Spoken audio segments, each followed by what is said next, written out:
शाहरुख खान की एक फिल्म का डायलॉग है कि जब आप किसी चीज को शिद्दत से चाहते हैं तो पूरी कायनात लग जाती है उसे आपसे मिलाने में।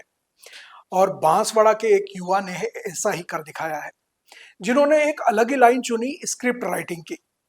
खुद से प्रयास किया, खुद से तैयारी की, 1 साल तक उसके पीछे पड़े रहे। आज एक बड़े ऑनलाइन प्लेटफॉर्म पर वो स्क्रिप्ट राइटिंग करते हैं और बड़े बड़े स्टार्स के साथ काम करते हैं। मैं बात कर रहा हूं हेमंत मिश्रा की। नमस्कार, मैं हूं हेमंत पाठक राही और आज की शख्सियत कार्यक्रम में हम मिलने वाले हैं हमारे गेस्ट हेमंत मिश्रा जी से, जो टीवीएफ यानी द वायरल फीवर नाम के एक ऑनलाइन प्लेटफॉर्म में काम करते हैं, जिसके बारे में सब जानते हैं। आपने पंचायत देखी होगी, आपने पिक्चर देखी होगी, आपने द फैमिली किराना स्टोर देखा होगा। तो उसी फैमिली किराना स्टोर के क्रिएटर हेमंत मिश्रा जी से आज हम मिलने वाले हैं। बात करेंगे उनके जिंदगी के सफर के बारे में और सीखने की कोशिश करेंगे कुछ ऐसे सबक जो हमारी भी जिंदगी में काम आ सके। तो आइए मिलते हैं हेमंत मिश्रा जी से और जानते हैं उनके जिंदगी के सफर के बारे में। तो आज हमारे साथ में है हेमंत मिश्रा जी। मिश्रा जी, बांसवाड़ा से मुंबई तक का सफर आपने किया और इतना बड़ा आप काम कर रहे हैं। बांसवाड़ा से मुंबई तक जाने का सफर आपका जो है वो एक लोगों के लिए प्रेरणा भी है, आज के युवाओं के लिए भी एक प्रेरणा है।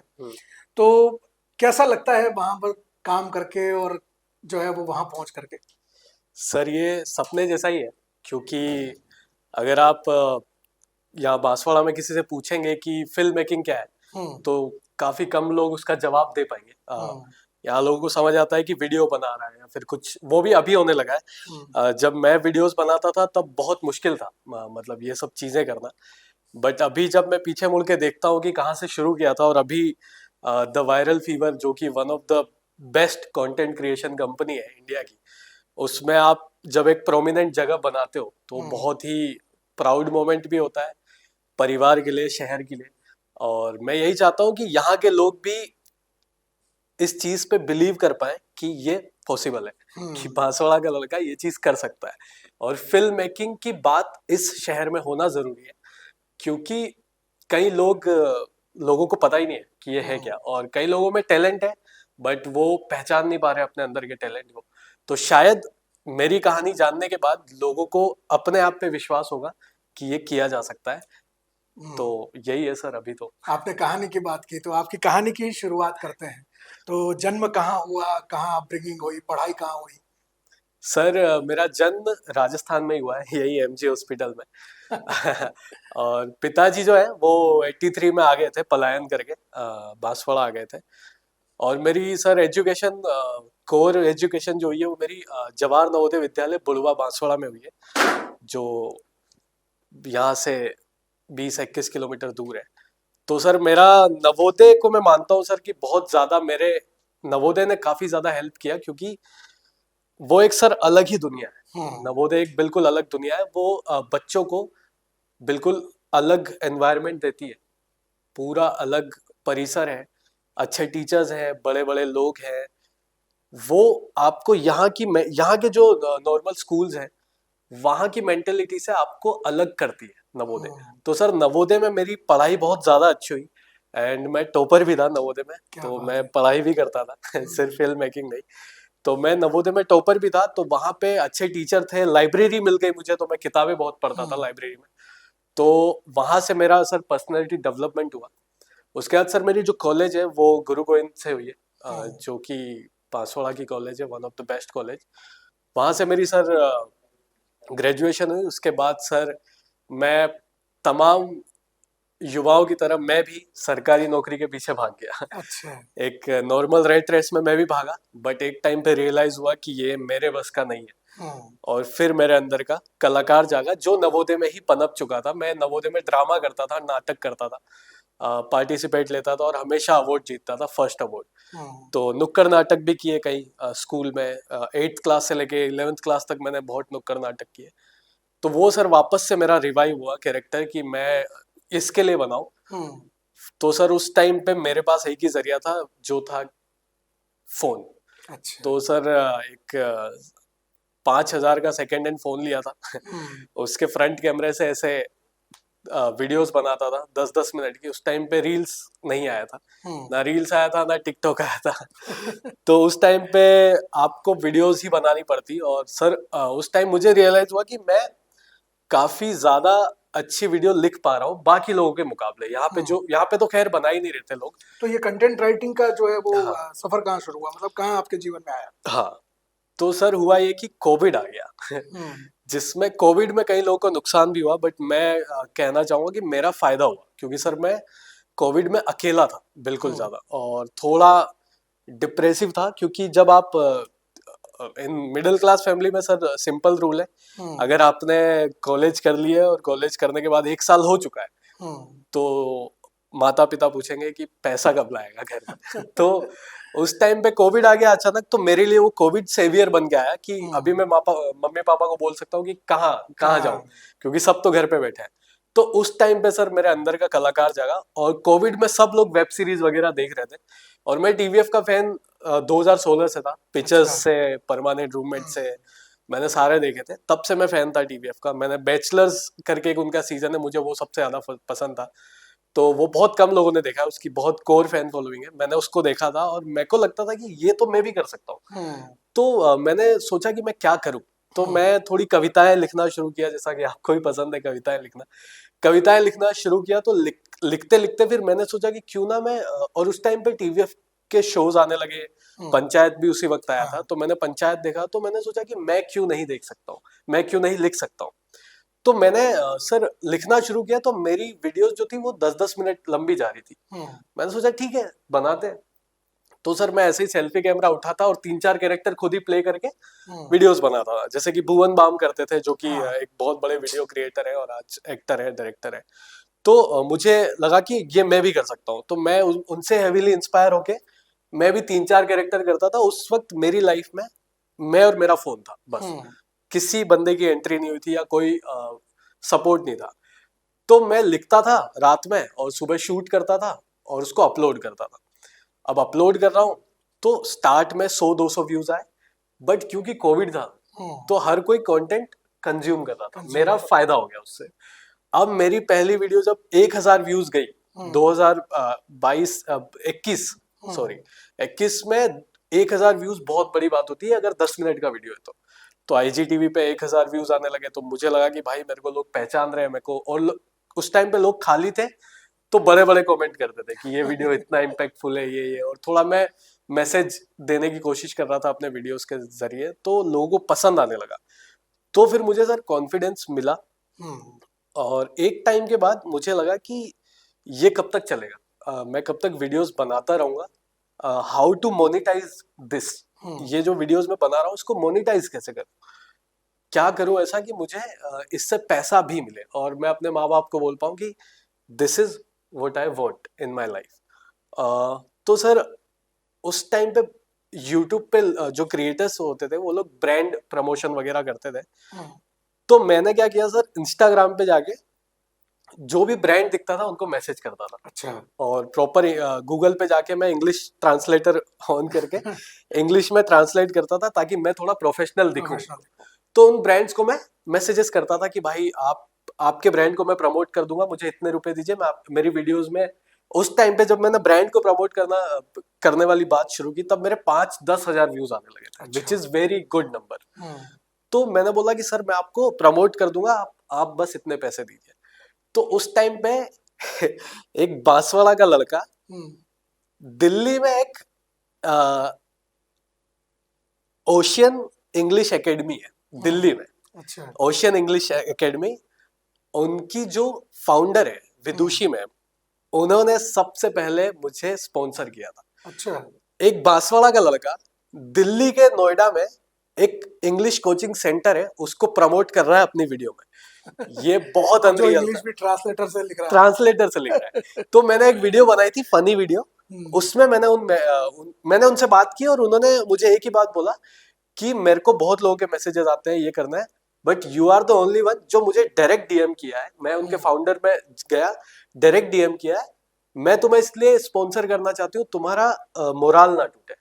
और उन्होंने मुझे उस वक्त में 2021 के एंड में 1000 रुपए दिए थे उस वीडियो को स्पॉन्सर करने के लिए। अच्छा। वो मेरी पहली कमाई थी इस वीडियो क्रिएशन की जर्नी में। हम्म। और मेरे लिए ये हुआ कि मैंने क्या किया है, मैंने लिटरली कुछ नहीं किया। हम्म। मैंने एक वीडियो बनाई जो मैं हमेशा बनाता हूँ, उसमें मैंने बस उस एशियन एकेडमी इंग्लिश की वीडियो को कोचिंग सेंटर को प्रमोट कर दिया। और मैं लिटरली ये बोल रहा हूँ, बेसिकली उसमें दो दोस्त होते हैं, वो उसमें वो दूसरा दोस्त बोलता है कि भाई तूने मेरी बंदी को कैसे पटा लिया। तो मैंने बोला ब्रो, मैंने ocean academy, English academy coaching से मैंने इंग्लिश पढ़ी है, दैट्स व्हाई वो मेरे से इंप्रेस हो गई। इतना इतना खराब इंटीग्रेशन है, बट वो स्पॉन्सर उन्होंने किया, उन्होंने मुझे पैसे दिए, और उन्होंने एक बात बोली कि कभी हार मत मानना, ये करते रहना। रिस्पॉन्स कैसा रहा उसका? उसका सर रिस्पॉन्स बहुत अच्छा रहा। उस पे अराउंड 10-12 हजार व्यूज आ गए थे, वो भी 4 मिनट की वीडियो थी। तो मेरे को तब जाके मोटिवेशन मिला कि यार इससे तो पैसे बन सकते हैं। हाँ। और उसके बाद फिर मैं और ब्रांड्स को करने लगा। तो उस वक्त मैंने करीब 2-3 छोटे छोटे ब्रांड्स को किए, और वही 500 रुपए 1000 रुपए मिल जाते थे। तो मेरे लिए वो होता था कि यार ये तो मैं बिना कुछ किए मुझे पैसे मिल रहे हैं। फिर भी मुझे लगा कि यार ये भी नहीं है तरीका, ये चिल्लर है काइंड ऑफ, इससे आप अपना करियर नहीं बना सकते। एक टाइम पे आएगा कि चलो आपको 10,000 रुपए मिलने लगेंगे, लेकिन कब तक मैं ब्रांड्स को चेज करूंगा। फिर मुझे लगा कि ये जो मैं कर रहा हूं इसका सबसे टॉप क्या है, and I realise this, TVF is the best in this market. और मैंने सोचा कि फिर मैं टीवीएफ की वीडियोस को ना, क्योंकि अब मुझे 1.5 साल हो गया था वीडियोस बनाते बनाते, तो अब मैं टीवीएफ की वीडियोस को उस तरीके से देखने लगा कि अगर इसको मैं लिखता तो कितना बेहतर होता। अब मैं एज एन ऑडियंस नहीं देख रहा था उसे। अब मैं जाता यूट्यूब पे, उनकी हर हफ्ते, हर 2 दिन में, 3 दिन में टीवीएफ पे, उस टाइम पे यूट्यूब पे टीवीएफ का पीक एरा था, अभी भी है, बट उस टाइम पे बहुत ज्यादा यूट्यूब वीडियोस आती थी, स्पूफ आते थे, पैरोडीज आती थी। तो मैं वो देख रहा, और मैंने उसको उस तरीके से देखा कि अगर ये मैं लिखता, देन आई रियलाइज कि ये मेरे लिए इजी है, तो मैं लिख सकता हूँ। मैं उस वीडियो के डिस्क्रिप्शन में गया, जितने भी लोग दिख रहे थे सबको मैसेज करना शुरू कर दिया। अच्छा। जैसे मैंने एशियन एकेडमी उनको किया था, वैसे ही मैंने इनको भी किया, सबको मैसेजेस किया। अब जितने भी लोग थे, क्योंकि जो कैमरे के पीछे होते हैं वो लोग उतने फेमस नहीं होते, तो उनके फॉलोअर्स 1400 थे, 1500 थे, मैक्सिमम 5-6 हजार होते थे, बट वो लोग मैसेज देखते थे और बात करना वो लोग शुरू किए। तो वैभव शुक्ला थे और सात बिलग्रामी थे, इन लोगों, ये लोग काफी हम्बल थे, और वो लोग टीवीएफ में अच्छा प्रोमिनेंट चेहरा थे, वो हर वीडियोस में दिखते थे, वो लोग राइटर थे, और वो लोग लिखते भी थे, एक्टिंग भी करते थे। इसके बारे में आपकी फैमिली जानती थी? नहीं, अभी किसी को नहीं पता है। अच्छा। अभी किसी को ये भी नहीं पता है कि मैं वीडियोस से पैसे भी कमाए मैंने, उनको नहीं बताया था अभी तक, फैमिली को नहीं पता। और ये हो गया है मुझे 1.5-2 साल होने आ गया अभी इस जर्नी में। अब वैभव शुक्ला ने जब मुझे मेरा मैसेज देखा, और उस टाइम पे मेरी एक वीडियो वायरल हुई थी, आरसीबी पे, मैंने आरसीबी जो क्रिकेट टीम है उस पे मैंने एक वीडियो बनाई थी, उस पे बहुत मीम बने। अच्छा। और बेंगलोर में वो फेमस हो गई, वो वीडियो वायरल हो गई। अच्छा। तन्मय भट्ट उस टाइम पे रिएक्ट करते थे, तो उन्होंने भी उस वीडियो पे रिएक्ट किया, मेरी वीडियो पे। तो उस टाइम पे बहुत वायरल हुई वो वीडियो, तो वैभव शुक्ला ने भी वो वीडियो देखी थी। तो उस वायरल वीडियो की वजह से वैभव शुक्ला ने मुझे मैसेज देखा मेरा, और बोला कि भाई तू अच्छा बना रहा है, तू लंबा लिख। और तो मैंने तुरंत उनसे प्रोसेस पूछ लिया, तो उन्होंने बोला कि टीवीएफ में आने का ये प्रोसेस है, आपको एक स्क्रिप्ट लिख के भेजनी होगी, हम वो पढ़ेंगे, अगर अच्छी लगी तो आपको जॉब ऑफर करेंगे। तो मैंने बोला 1 मिनट, क्या?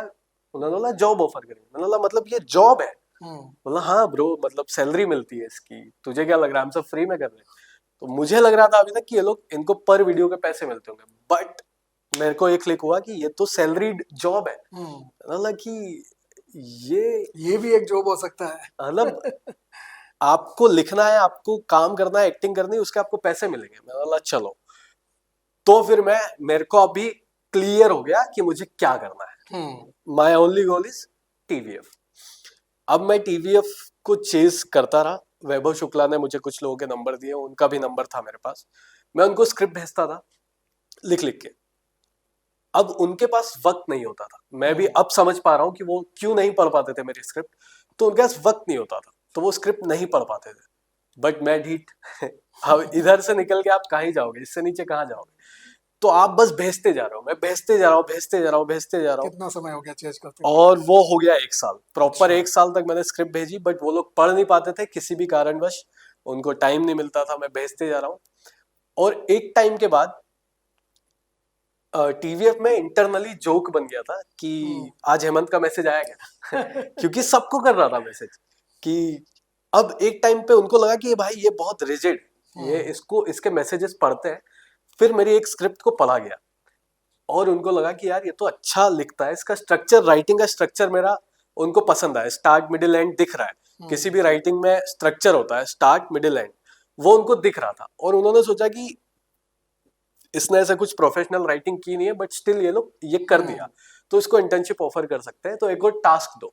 पहली बार मुझे सामने से एक टास्क मिला कि ये कंसेप्ट है, और कंसेप्ट बड़ा मजेदार था। कंसेप्ट ये था कि उल्टा था, मतलब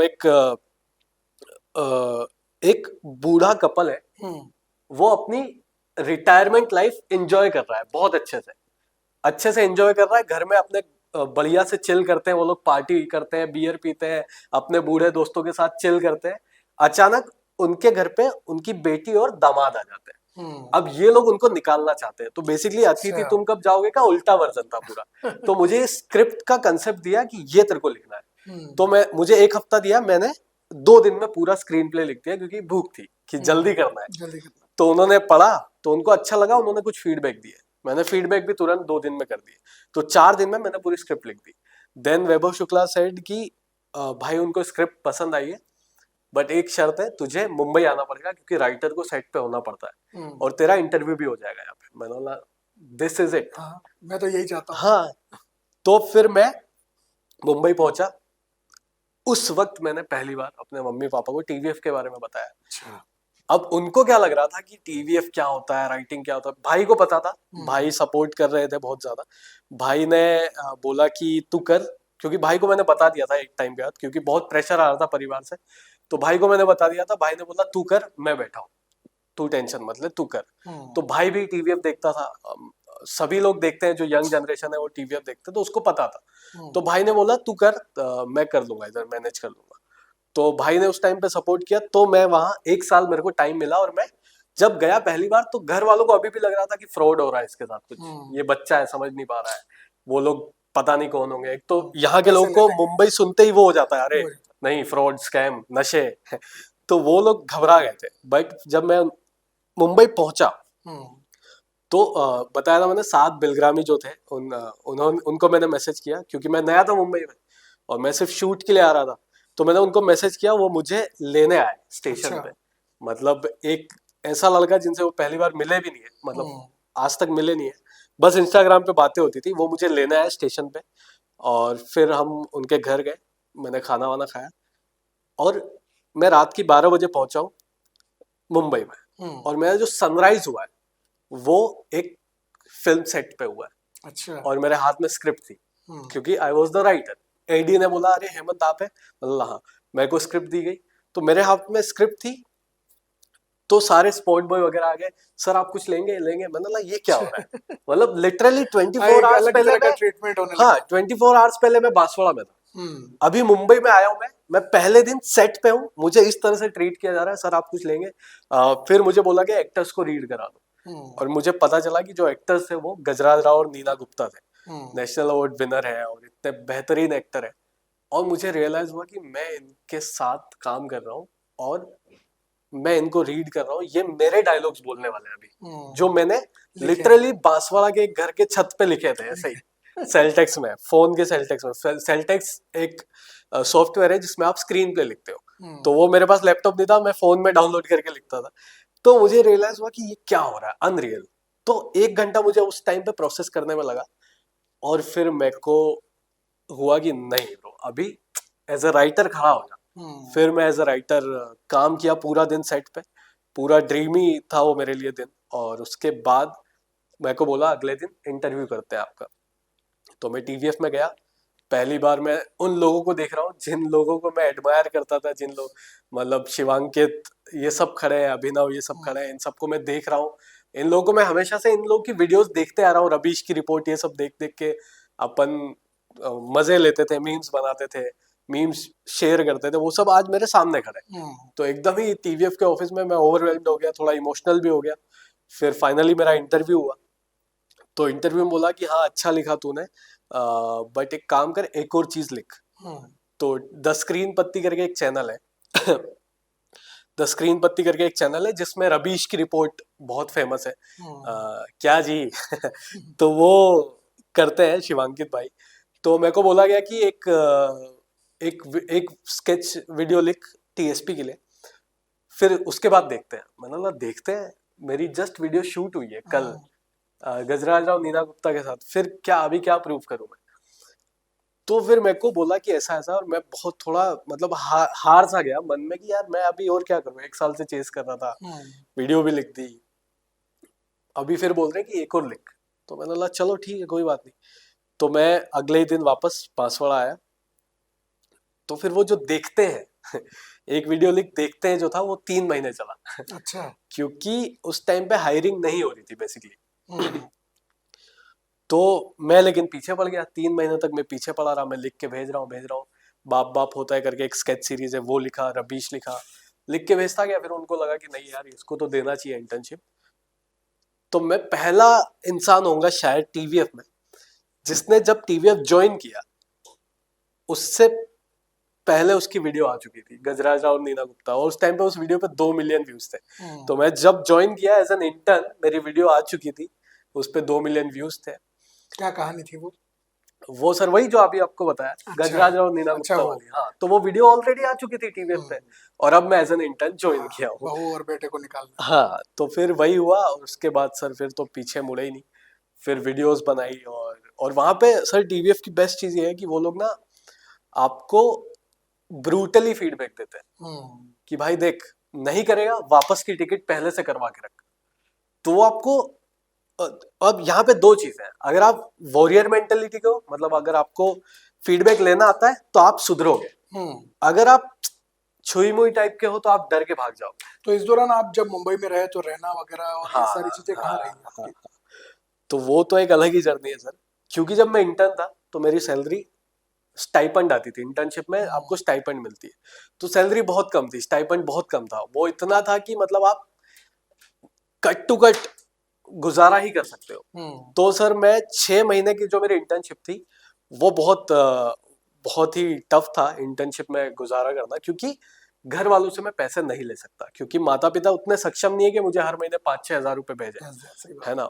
पिताजी दुकान चला रहे थे उस टाइम पे, उन्होंने जॉब छोड़ दी थी, और मैं भाई पे और बोझ नहीं बनना चाहता था। ऑलरेडी 1-1.5 साल भाई जॉब में थे उस टाइम? हाँ उस टाइम थे।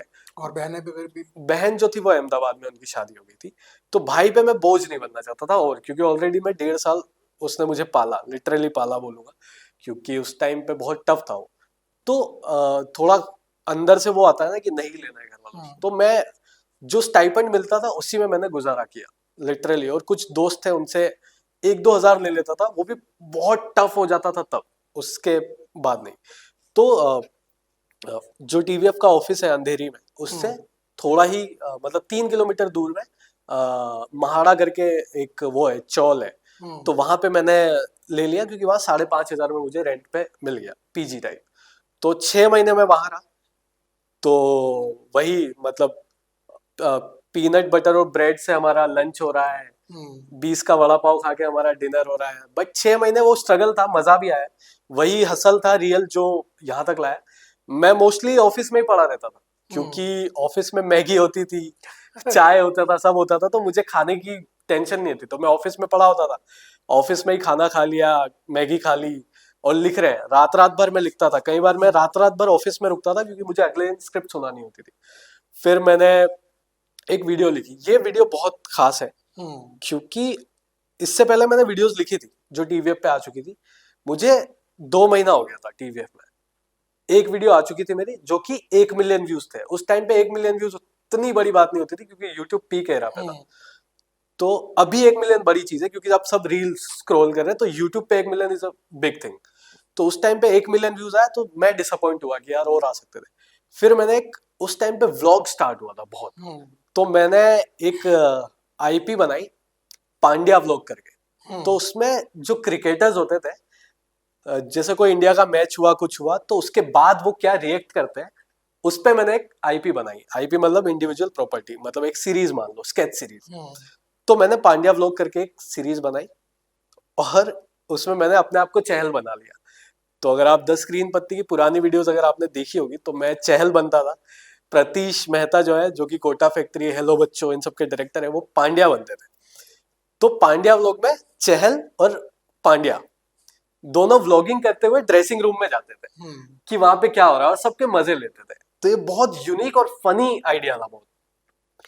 तो सर ये जब बनाया ना, तो टीवीएफ के एकदम स्टेट्स ही बदल गए। अगले दिन वायरल मीम्स बन रहे उस वीडियो पे बहुत ज्यादा, और 3 महीना हुआ था मुझे टीवीएफ में, बहुत ज्यादा उस पे व्यूज आए, मतलब ट्रेंड पे चला गया। और उस टाइम पे टीवीएफ की वीडियो ट्रेंडिंग पेज पे बहुत कम आ रही थी, क्योंकि हम कम बनाए थे, शोज में सारे बिजी हो गए थे। तो वो वीडियो सर इतनी ज्यादा वायरल हुई कि उसी ईयर के एंड में उस वीडियो के लिए मुझे ताज होटल में best viral video of the year का अवार्ड मिला उसी वीडियो के। और अवार्ड जब मैं ले रहा था तो सामने गजराज राव बैठे हुए थे और उन्होंने मुझे पहचान लिया, क्योंकि कॉल बैक था फर्स्ट डे का। गजराज राव जो है वो डूंगरपुर से, काफी कम लोगों को पता है। तो मेरी उनसे बात हो गई थी उस दिन कि सर मैं बांसवाड़ा से हूँ, आप डूंगरपुर से। तो उन्होंने मुझे उस दिन पहचान लिया था। तो जब मैं अवार्ड ले रहा था तो मेरे सामने ही बैठे थे, और उस दिन उनको भी अवार्ड मिला था। मजामा मूवी आई थी उनकी प्राइम वीडियो पे, उसके लिए उनको अवार्ड मिला था। अभिषेक बच्चन को अवार्ड मिला था। तो मेरे सामने ये लोग अवार्ड ले रहे हैं और उसी स्टेज पे मैंने भी अवार्ड लिया।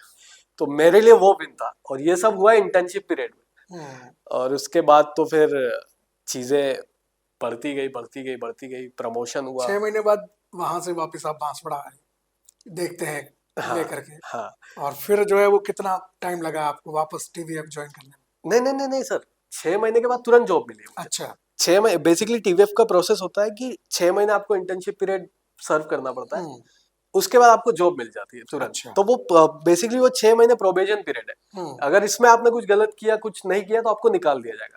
6 महीने बाद मुझे जॉब मिल गई। तो मैं टीवीएफ में 6 महीने बाद दिसंबर 2022 में मैंने टीवीएफ में ज्वाइन कर लिया। तो 2023 से मेरी जॉब की जर्नी टीवीएफ से स्टार्ट हुई। बेहतर सैलरी हुई, सब कुछ अच्छा हुआ, और फिर मैं रेगुलर राइटिंग एक्टिंग दोनों करने लगा। तो 1-1.5 साल तक तो आपने जो है वो चेस किया। बिल्कुल। फिर इतना जो है वो वहां पे आपने प्रयास किया, इतना संघर्ष किया, फिर जब आपको टीवीएफ में जॉब मिल गया, फिर क्या फीलिंग थी आपकी, और फिर क्या रिएक्शन रहा परिवार वालों का भी? परिवार वाले बहुत खुश थे जब मेरे को अवार्ड मिला पहली बार। तो मैंने पापा को बोला कि जब अवार्ड मिल रहा था मेरे को, तो उस रात को विनर्स को बता दिया जाता है कि आपको अवार्ड मिलने वाला है। तो मुझे इनविटेशन लेटर आ गया था कि ताज होटल जाना है, ये अवार्ड वगैरह हुआ। तो मैंने पापा को फोन किया कि पापा आपने फिल्म फेयर वगैरह देखा है क्या अवार्ड? हाँ, वो जो अवार्ड वगैरह होते हैं। तो मैंने बोला मेरे को भी वैसा ही कुछ मिलने वाला है। तो ही वाज सो हैप्पी। और ज्वाइनिंग जब मैं परमानेंट हो गया टीवीएफ में एज एन एम्प्लॉय, तो मुझे खुशी हुई। लेकिन मुझे उससे ज्यादा खुशी उसी दिन हो गई थी जब मैं टीवीएफ में एंटर कर गया था एज एन इंटर्नशिप, क्योंकि मुझे पता था कि मैं परमानेंट तो हो ही जाऊंगा, क्योंकि उतना काम अपन कर ही रहे। तो जब पक्का हो गया तो उतनी खुशी नहीं हुई जितना पहली बार हुई थी जब इंटर्नशिप ऑफर हुई थी। फिर जब घर आया तो चीजें बदल गई। जो लोग ताने मारते थे वो लोग नहीं मार रहे हैं, वो लोग अब बोल रहे हैं कि हाँ हम भी तेरी वीडियोस देखते हैं। और जब, हाँ, एक और चीज मैं भूल गया, जब मैं वीडियोस बनाता था शुरुआती दिनों में, तो जो 1.5 साल का चेज सीक्वेंस था टीवीएफ के साथ, तो वो जो चेज सीक्वेंस था उस बीच में मैं वीडियोस भी बनाता था। तो उस वक्त पे एक इंसान था जो मेरे साथ खड़ा रहा। ना फैमिली ना फ्रेंड्स थे ज्यादा। यहाँ मैं नवोदय में था, मैं तो मैं यहाँ के फ्रेंड बना ही नहीं पाया। लोकल एरिया फ्रेंड्स मेरे नहीं बन पाए क्योंकि मैं हॉस्टल में था, और नवोदय के सारे लोग अलग अलग जगहों से आते हैं। वो लोग जयपुर कोटा सब चले गए, मैं अफोर्ड नहीं कर सकता था, मैं यहीं था। तो जब मैं वीडियोस बना रहा था तो कल्पेश जो था मेरे मोहल्ले का ही है, उसने मुझे बहुत मदद की। और मैं, मतलब वैसा दोस्त, मतलब मुझे लगता है कि सर जो इस फील्ड में है, जो क्रिएटिव फील्ड में है, वो लोग सपोर्ट से ही आगे बढ़ पाएंगे, क्योंकि अकेला आदमी नहीं कर सकता सर। क्योंकि this is a change for Banswara. अगर आप बोलोगे ना कि मुझे रीड की कोचिंग करनी है, आपको पेरेंट्स 10,000 हर महीने भेजेंगे, दे विल सपोर्ट यू। क्यों? क्योंकि आप सरकारी नौकरी को चेस कर रहे हो। लेकिन अगर आप बोलोगे कि मुझे वीडियो क्रिएशन करना है, फिल्म मेकिंग करनी है, उनको पहली बात तो ये समझाने में पसीने आ जाएंगे। तो वो लोग अगेंस्ट ही होंगे, तेरे को जो करना है अगर हमसे कुछ उम्मीद मत कर। यहाँ का सोच भी यही है लोगों का। एग्जैक्टली। तो उस टाइम पे कल्पेश को मैं बोलता था कि रात में वीडियो लिखता था 5-5 10-10 मिनट की, कल्पेश को रात के मैसेज करता था 10 बजे, भाई कल वीडियो शूट करते हैं। तो बोलता था ठीक है। वो अपनी गाड़ी लेके मेरे घर पे आता था। हम सुबह 5 बजे, एक कृषि मंडी है पीछे, क्योंकि वहां सुनसान था पूरा, वहां जाते थे। हाँ, सुनसान इसलिए करना था क्योंकि लोग देखेंगे वीडियो बनाते हो तो ऑकवर्ड लगेगा, उनको समझ नहीं था क्या। तो कल्पेश आता था और वो वीडियो शूट करता था, मैं परफॉर्म करता था। अब क्योंकि ये आप कब तक करोगे, ये कब तक करोगे, तो एक बंदा मेरे को चाहिए था, कल्पेश वाज द वन। उसने सपोर्ट किया और उसके बाद हमने, जैसे मुझे एक बंदा मिल गया शूट करने के लिए, मैं थोड़ा खुल गया एज अ राइटर कि चलो अब ये लिख लूंगा वो लिख लूंगा, क्योंकि ये आप कब तक करोगे। हाँ सही बात। क्योंकि जैसे मुझे एक शूट करने के लिए मिल गया तो मैं वाइड खोल सकता हूँ, है ना, कुछ सीन कर सकता हूँ। तो उस टाइम पे मैंने 2021 में साईफाई वीडियोस बनाई, पैरेलल वर्ल्ड, टाइम ट्रैवल, बहुत सारी वाइल्ड चीजें की जब कल्पेश आया, क्योंकि एक बंदा मिल गया शूट करने का। तो ही वाज द वन जिसने सपोर्ट किया फ्रॉम इनिशियल डेज। उसके बाद सर जब यहाँ आए टीवीएफ में, और आज भी वो मेरा इकलौता दोस्त है यहाँ पे, जब भी आता हूँ तो वही मेरा एक अच्छा दोस्त है, और एवरीवन इज हैप्पी। और उस टाइम जो लोग ताने मारते थे वो लोग अब फोटो खिंचवाने की बात करते हैं। तो टीवीएफ में जैसे आप गए राइटर बन करके, तो वहाँ राइटर्स की और भी सारी फौज होगी क्योंकि इतना बड़ा क्रिएशन है।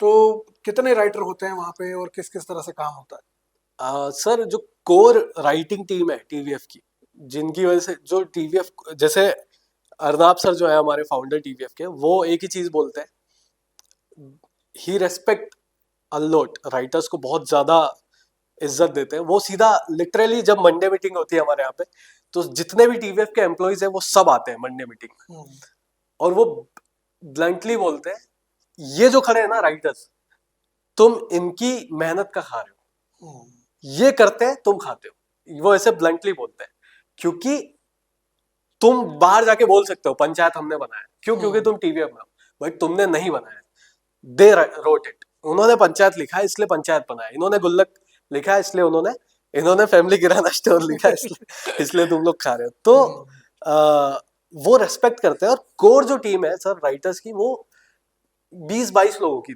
टीम है। अच्छा। जो अब जैसे आपको बताया मैंने, चैनल्स है टीवीएफ के, चैनल है, एक ही गर्लियापा, टाइम लाइनर्स, द स्क्रीन पत्ती एंड टीवीएफ, ये 4 चैनल है जो कि अलग अलग जनता को कैटर करते हैं। अच्छा। गर्लियापा इज कोरली फॉर लड़कियों को, लड़कियों की जनता है उस पर सारी, वो लड़कियों के लिए कंटेंट बनाते हैं। Time liners is for north, Delhi Gurgaon, इन लोगों के सेंट्रिक बनाते हैं। The screen Patti is Londapa, जो लड़कों की जो युवा, देश का युवा का जो लोंडापन जो है, हाँ वो निकालता है। And TVF is for Panchayat and drama and fun.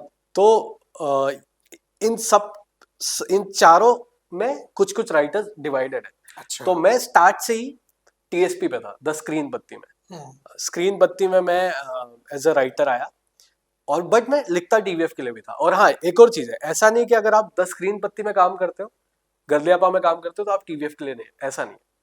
आपका प्रायोरिटी अच्छा लिखा है तो वहां पे हाँ, आपकी प्रायोरिटी है टीएसपी है, लेकिन अगर टीवीएफ को जरूरत होगी आपको लेंगे। जैसे मेरा जो शो है फैमिली किराना स्टोर, वो टीवीएफ पे आया क्योंकि वो टीवीएफ का शो था, वो द स्क्रीन पत्ती पे नहीं डाला जा सकता था क्योंकि वो फैमिली शो था, तो वो टीवीएफ पे आया। फैमिली किराना स्टोर की बात की आपने, आपकी पहचान भी इसी से है और सारे लोग जो है वो इसी से आपको पहचानते हैं। तो हम फैमिली किराना स्टोर पे आते हैं। ये जो कहानी है ये निकल के आई, हमने सुना आपने अपने परिवार की ही कहानी लिखी, तो इसका आइडिया कहाँ से जनरेट हुआ, कैसे जनरेट हुआ, इस कहानी को आपने कैसे स्क्रीन पे उतारा? सर टीवीएफ में ना जब भी कोई आता है ना, उससे एक ही चीज पूछी जाती है, तुम अपना पंचायत कब बनाओगे, तुम अपना पिक्चर्स कब बनाओगे, तुम अपना परमानेंट रूममेट्स कब बनाओगे। तुम सबको, हर राइटर से, मुझे एक पिक्चर्स चाहिए, मुझे एक पंचायत चाहिए। और सर मैं जब टीवीएफ में आया था, मैंने उसी वक्त सोच लिया था मैं एक फैमिली शो बनाऊंगा which will be around on family, kirana family जो चलाती है। क्योंकि सर जो किराना की दुकान चलाती है जो भी फैमिली, वो सर बहुत ही अतरंगी किस्से हैं उनकी लाइफ में, बहुत छोटी छोटी मुद्दे पे उनके घर में लड़ाइयाँ भी होती है। मैंने कई बार अपने पिताजी को खाना खाते हुए नहीं देखा है, क्यों, क्योंकि उनका एक परमानेंट ग्राहक कहीं और चला गया। अच्छा। सर अगर आप बड़े पैमाने से देखोगे तो कितनी छोटी चीज है, बट मेरे पिताजी के लिए वो बड़ी चीज है कि उनका एक ग्राहक कैसे जा सकता है किसी और के। तो सर जब मैं आया था टीवीएफ में, तभी मैंने सोचा था कि मुझे इस फैमिली पे तो बनाना है शो, क्योंकि बहुत ज्यादा किस्से हैं। तो जब पहली बार मैंने, और हाँ, ये जो बोला जाता है टीवीएफ में कि तुम अपना पंचायत बनाओ, ये बनाओ, इसके लिए हम टाइम नहीं देंगे। आप जैसे, मैं टीएसपी के लिए काम कर रहा था तो कर रहा था, मुझे अलग से किराना फैमिली लिखने के लिए वक्त नहीं मिला जब तक मैंने डेवलप करके सुनाया नहीं। तो बेसिकली मैं 10 स्क्रीन पत्ती में कर रहा था, पांड्या व्लॉग, रबीश की रिपोर्ट डायरेक्ट कर रहा था, लिख रहा था, सब चल रहा था। तो फर्स्ट टाइम मैंने किराना मेरे एंड से जब रेडी हो गया पूरी तरीके से, तब मैंने पहली बार टीवीएफ में जो मेरे सीपीज वगैरह थे उनको बताया कि यार मैं ऐसा ऐसा शो सोच रहा हूँ और इसके ऐसे एपिसोड होंगे, इतने छोटे एपिसोड होंगे, इसको बनाते हैं, ये अच्छा चलेगा, एंड या तो टीएसपी या फिर टीवीएफ पे बनाएंगे इसको। तो फिर एक और एक्सरसाइज होती है, जैसा कि मैंने बताया, मंडे मीटिंग में 250 लोग होते हैं सामने। तो अर्नाब सर ने पूछा, हाँ अगला क्या प्लान हो रहा है, तो मैंने वहां पे किराना पिच किया, 250 लोगों के सामने मैंने किराना पिच किया कि सर मैं ऐसा ऐसा सोच रहा हूँ और उसके ऐसे ऐसे एपिसोड होंगे। तो उन्होंने एक ही चीज पूछी, कितने एपिसोड बना पाएगा इस शो के, क्योंकि जब आप शो बनाते हो तो उसके मल्टीपल सीजन होना जरूरी है, वरना फिर वो कोई मतलब नहीं है ना सर। अगर आप 5 सीजन बनाओगे तो कंपनी को फायदा होगा। तो उन्होंने पूछा कि कितने एपिसोड बना पाएगा, मैंने बोला सर 500। तो वो एकदम खुश हो गए, उन्होंने बोला ठीक है अप्रूव, बनाओ जाओ। तो मैंने पहला एपिसोड सुनाया और पहला एपिसोड बहुत पसंद आया, जो कि था जाली नोट, जो कि आज हुआ है।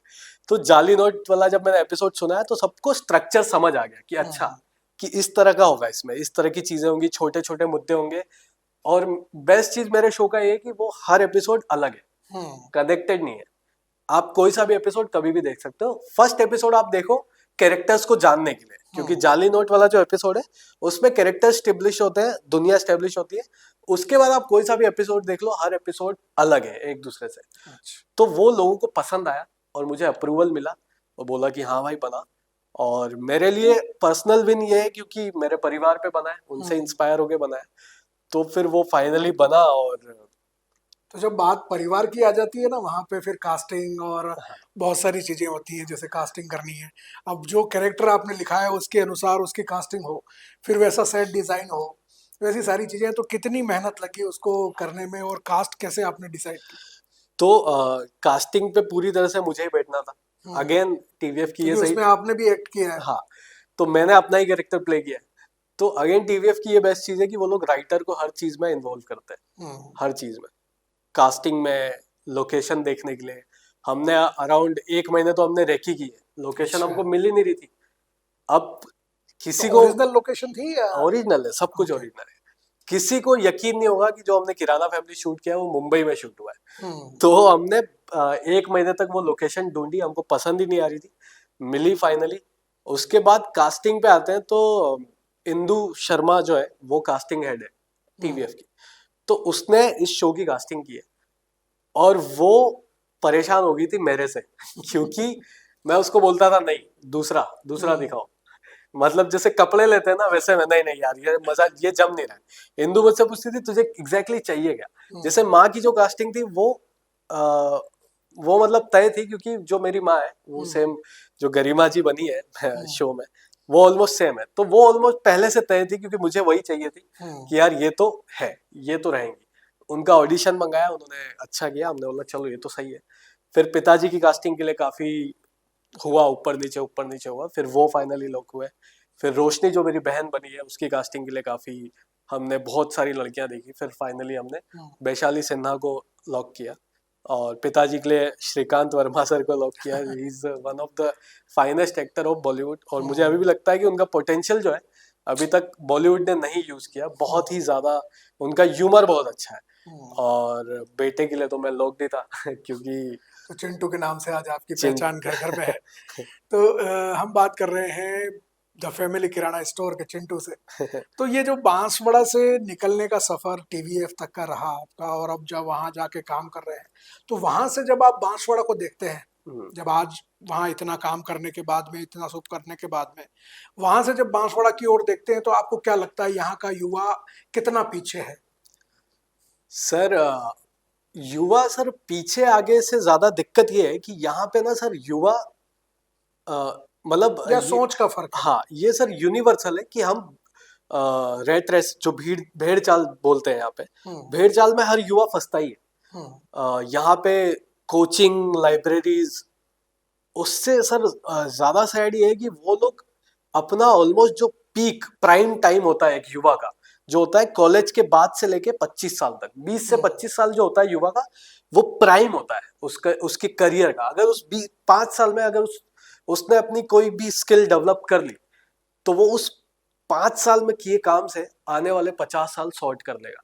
But the sad reality is, उस 5 साल में यहाँ का युवा या तो लाइब्रेरी में बैठा रहता है या फिर कोचिंग सेंटर के धक्के खा रहा है। क्यों? क्योंकि उसको भी अपने पड़ोसी की तरह सेकेंड ग्रेड टीचर बनना है, कांस्टेबल बनना है। और गलत नहीं है सर, मतलब बन सकते हो आप, या तो आप बन जाओ, बट क्या आप लिटरली वो करना चाहते भी हो क्या? ये क्वेश्चन कभी पूछने का ना टाइम मिलता है ना घर वाले देते हैं। और मैं ये नहीं बोल रहा हूँ कि फिल्म मेकिंग ही करो, हर युवा फिल्म मेकिंग करे, सब में एक अलग टैलेंट होता है सर। और अभी तो सर एआई आ गया है, एआई भी काफी ज्यादा रोजगार उसने ओपन कर दिए। तो सर प्रॉब्लम ये है कि इस रेट रेस के चक्कर में वो कोई स्किल डेवलप ही नहीं कर पा रहे। तो हमारी सोच को हमें बड़ा करना होगा। कई एग्जैक्टली, फील्ड है जैसे काम करने के लिए, एग्जैक्टली हमें तो हर, उनके बारे में भी सोचना होगा। हाँ, हमें 10 चीजों पे बढ़ाना पड़ेगा कि हम ये भी कर सकते हैं, ये भी कर सकते हैं, ये भी कर सकते हैं। सिर्फ सरकारी नौकरी ही हमारे करियर का पड़ाव नहीं होना चाहिए, क्योंकि सर ऑलरेडी बहुत कम पोस्ट निकलती है, उस पर 1.5-2 लाख अभ्यर्थी एग्जाम्स देते हैं। बाकी लोग क्या करेंगे? वो वापस से देंगे? क्या उनके माँ बाप अफोर्ड कर पा रहे हैं वो चीज? कोचिंग का पैसा, लाइब्रेरी का पैसा। और एक टाइम आएगा, 5 साल निकल जाएगा, आपको रियलाइज होगा मेरी उम्र चली गई, अभी मैं क्या करूं? तब आप क्या करते हैं? बांसवाड़ा में जो भी पोटेंशियल जॉब्स है उसमें जाके आप नौकरी करते हैं, जो कि नहीं होना चाहिए। अगर आप उस 5 साल में एक बार अपना दिमाग ये सोच के लगाते हैं कि नहीं, ये मेरे बस का नहीं है, मेरे को कुछ और करना चाहिए, शायद आप कोई स्किल डेवलप कर लेते। और सर अभी तो सोशल मीडिया का जमाना है, हम खुद क्रिएटर बन सकते हैं, व्लॉगर बन सकते हैं, या फिर मतलब वही होता है ना कि आप, एजुकेटर बन हाँ सकते हैं हाँ, अपना। आप एजुकेट करो इंटरनेट पे, आप आपकी जो स्किल है वो दिखाओ ना।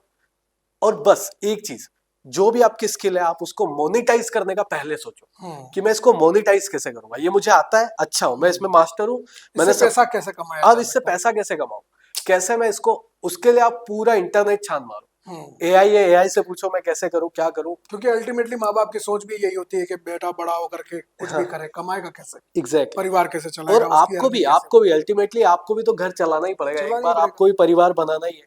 तो आपको वो सर वो वाइड रेंज ऑफ सोच है वो डेवलप करनी पड़ेगी कि हम कैसे बाकी चीजों में भी सोचें। स्पेशली फिल्म मेकिंग तो सर अभी बांसवाड़ा में टफ आया ही नहीं है। एक बहुत फनी चीज है, मैं अभी किराना फैमिली शो करके आया यहाँ पे, सर आप बात नहीं मानेंगे, मतलब मुंबई में लोग मिलने के लिए अपॉइंटमेंट लेते हैं कि हेमंत से मिलना है।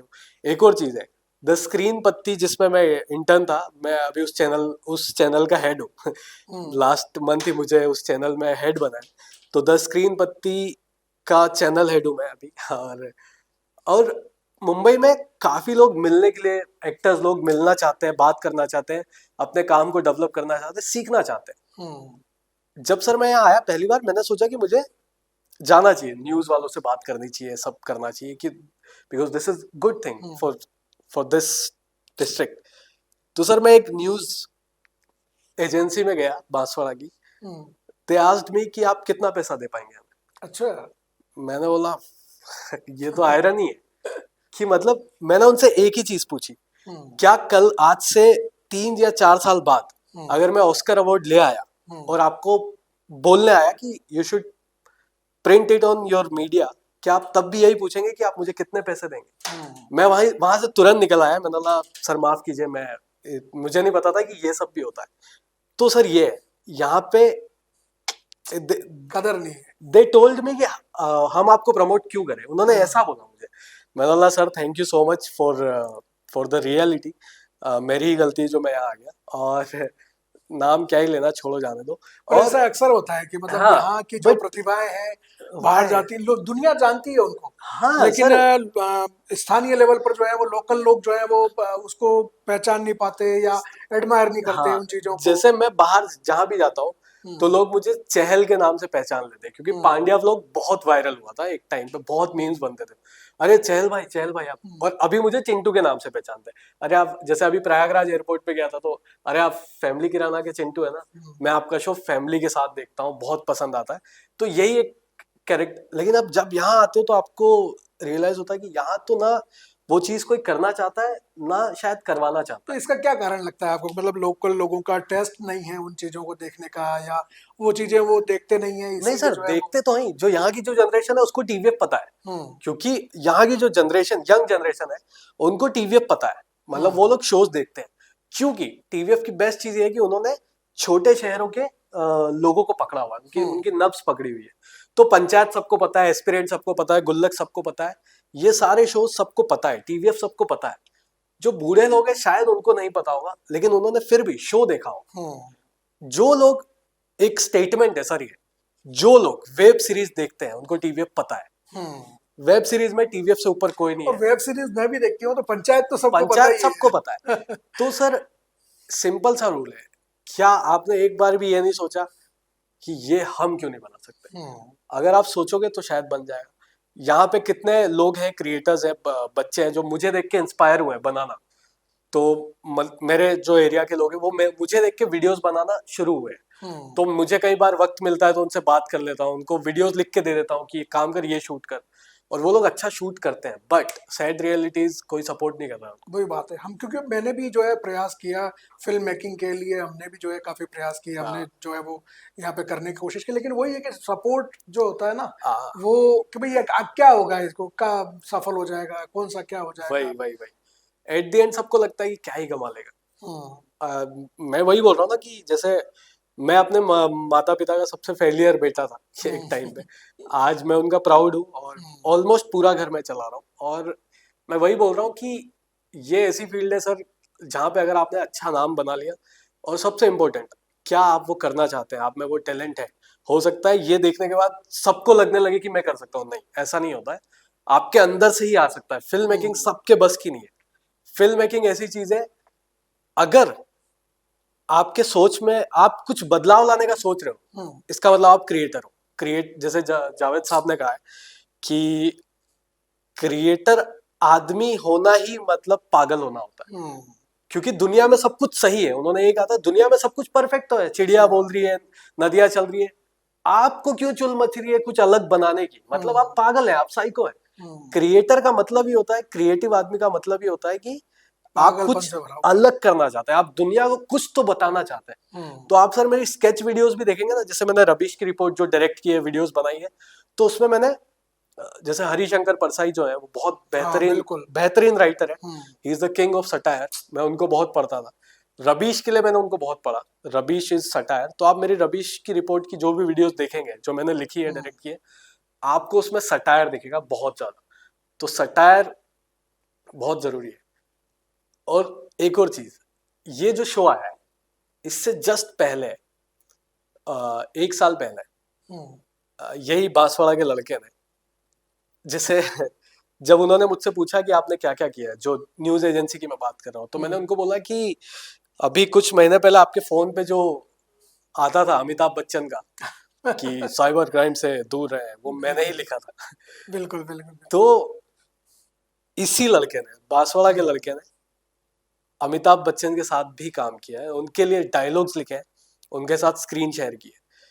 और वो मेरे लिए मतलब, मैं उसका एक किस्सा जानना चाह रहा हूँ, उसमें आपने जैसे एक्ट भी किया है, हाँ जो पंचायत के विधायक है उनकी आप जो है वो पीठ मालिश कर रहे हैं, और फिर वो कॉल आता है उनके पास में, फिर अमिताभ जी आते हैं एकदम से फोन छीन लेते हैं। तो ये कैसे संभव हुआ, ये सारी चीजें कैसे हुई? तो सर मुझे टीवीएफ में 2.5 साल हो चुका था, 2-2.5 साल। पिछले साल हमने दिसंबर में रिलीज किया था, और दिसंबर में शूट किया था पिछले साल। तो बेसिकली जो साइबर क्राइम के जो हेड है, साइबर क्राइम डिपार्टमेंट के, he was fan of panchayat. तो बेसिकली वो हर साल एक नया कैंपेन निकालते हैं, जो कि हर साल नहीं, हर 2 साल के अंदर, जो कि 2 साल तक चलता है।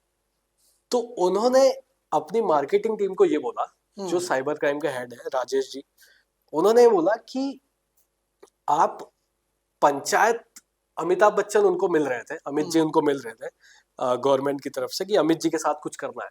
तो उन्होंने ये दिमाग लगाया कि पंचायत प्लस अमित जी को लेके कुछ बनाइए, क्योंकि वो पंचायत के बहुत बड़े फैन थे, उनको मतलब एक एक एपिसोड का एक एक लाइन याद है।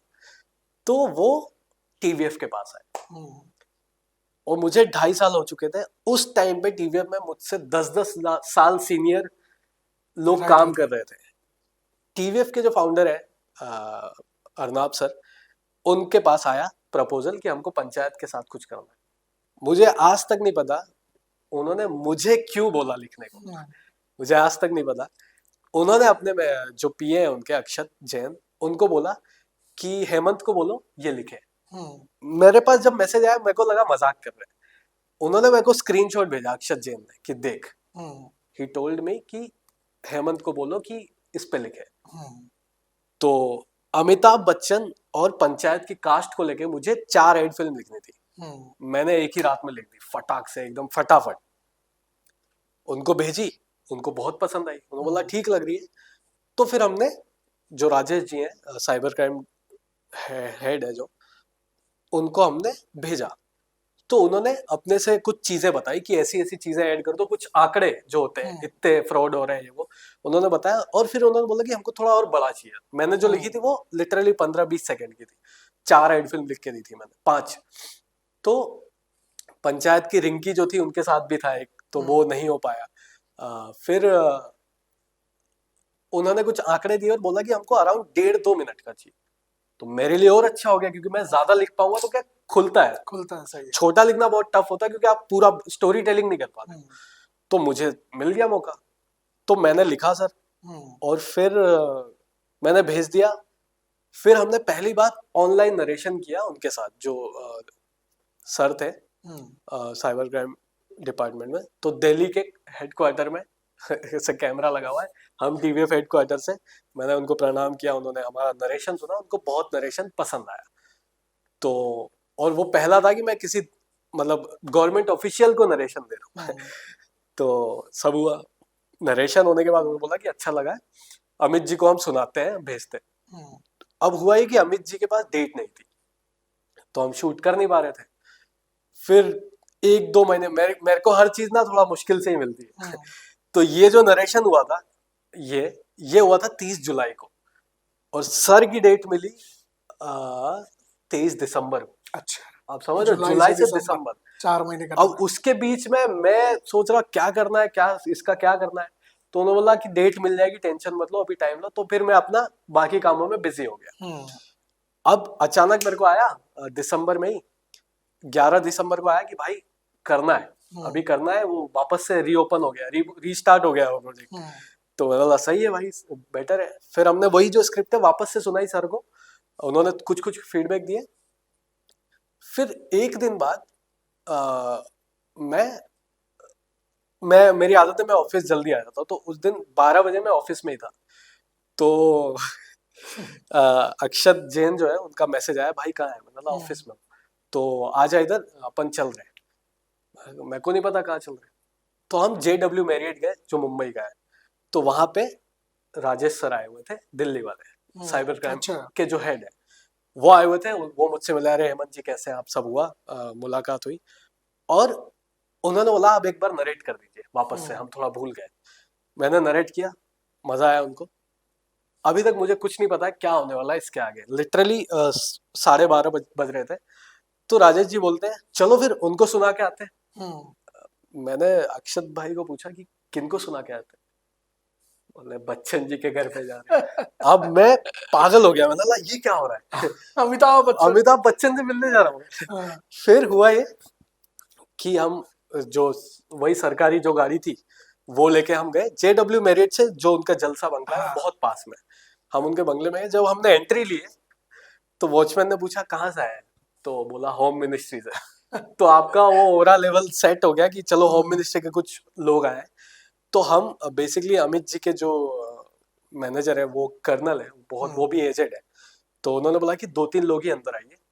तो मैं और हम सब बाहर बैठे वेटिंग एरिया में, हमारा स्वागत सत्कार हो रहा है, सैंडविच। मैं बोला अमित जी के घर पे खाना कौन मिस करेगा। लोग तो बाहर दर्शन के लिए खड़े रहते, नहीं मिलते हैं लोग। मैं जलसा के अंदर सैंडविच खा रहा हूँ, चाय पी रहा हूँ, सब मैंने बांसवाड़ा का एक हाँ, लड़का बांसवाड़ा जलसा के अंदर। और मैं बार बार अपने आप को यकीन दिला रहा हूँ, हाँ भाई तू उधर अंदर है, अंदर है।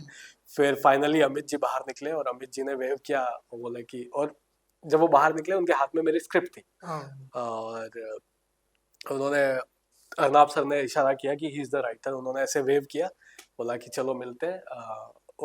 और इतने बॉडीगार्ड्स देख रहा हूँ मैं, अभिषेक बच्चन भी आए थे तो वो भी मेरे को हाय हेलो सब किया हम सबको। फिर उन्होंने ऐसे वेव किया, फिर वो अपना डिफेंडर में बैठ के खुद ही चला के चले गए। अब हमारा फाइनली शूट डे आया। शूट डे आया तो उस समय वो कैरेक्टर था या नहीं था, पहले तो ये बताओ जो आप उस समय कैरेक्टर है। हाँ, शूट से जस्ट एक दिन पहले का मैं बताता हूँ आपको किस्सा। मैंने दीपक सर को बोला, he is the director of panchayat, वही ये एड भी, चारों एड वही डायरेक्ट किए। मैंने दीपक सर को बोला, सर देखो मैं हूँ राइटर इस चारों एड फिल्म का, which is very big thing.